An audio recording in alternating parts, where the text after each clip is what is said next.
এই ডগডেড গরমে একটা ঠান্ডা রেসিপি দেখাবো গাইস। এর জন্য নিয়ে নিয়েছি প্রথমে 2 চামচ কফি, 2 চামচ চিনি আর 4 চামচের মতো পানি। তো সবগুলো একসাথে মিশিয়ে নেওয়ার পরে একটু বিট করে নেব। এখানে খুব বেশি সময় বিট করতে হবে না, 4 থেকে 5 মিনিটের মতো বিট করে নিলেই হবে। হাতের মধ্যে যত শক্তি আছে সব দিয়ে একদম ঘুটায় নেব। এভাবে ঘুটায় ঘুটায় একটা ফমি ভাব আনতে হবে। হাতের মধ্যে মনে হয় শক্তি নাই, এর জন্য ঘুটায় ঘুটায়ও কোনো লাভ হচ্ছে না।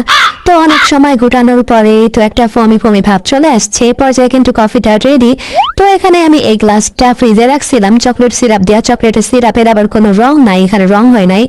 তো এরপরে আমি এখানে গুটানো কফিটা দিয়ে দেব। গুটানো কফিটা দিয়ে দেওয়ার পরে একদম গ্লাসের নিচে চলে গেছে, দেখা যাচ্ছে না। তো এরপর যে আমি এখানে দুধ দিয়ে দেবো। দুধটা দেওয়ার পরে দেখছো এই যে উঠে আসছে কফিটা। তো কফিটা উঠে আসার পরে এখানে ইচ্ছে মতো বরফ দিয়ে দেবো। তো বরফ আমার কাছে বেশি ছিল না, 2টাই ছিল, তাই 2টাই দিছি। তোমাদের যত ইচ্ছা তত বরফ দিবে, আরো বেশি ঠান্ডা হবে। উপরে আমি একটু কোকো পাউডার ছিটাই দিচ্ছি। এটা শুধু দেখতে সুন্দর লাগার জন্য দিতে হবে, তার কোনো মানে নাই। দিলে দিবা না দিলা নাই। তো এই তো কফিটা একদম রেডি, গরমের একদম খুবই পারফেক্ট একটা রেসিপি। এটা খাইলে একদম মন প্রাণ সবই ঠান্ডা হয়ে যাবে। তো আজকের মতো এই পর্যন্ত, আল্লাহ হাফেজ।